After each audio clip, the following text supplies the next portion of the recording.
कराचीतील अमेरिकेच्या वाणिज्य दूतावासावर काल झालेल्या हल्ल्याचा नवीन व्हिडिओ समोर आलाय। खामनेई यांच्या मृत्यूनंतर कराचीमध्ये हिंसाचार भडकला होता। त्यात आंदोलकांनी सुद्धा अमेरिकेच्या सैनिकांवर गोळीबार केला होता।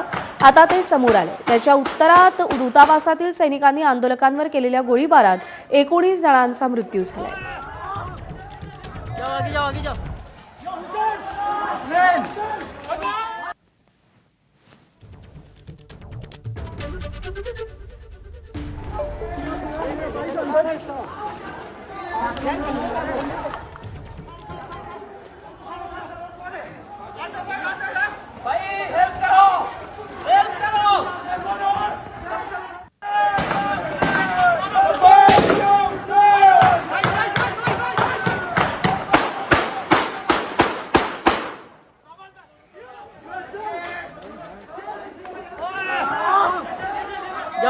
जाओ।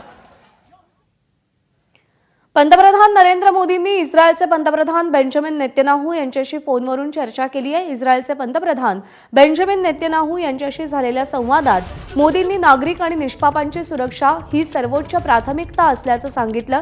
युद्ध लवकरात लवकर थांबवून चर्चेच्या माध्यमातून प्रश्न सोडवण्याची गरज असल्याचंही मोदींनी या फोन कॉलमध्ये म्हटल्याचं कळतंय।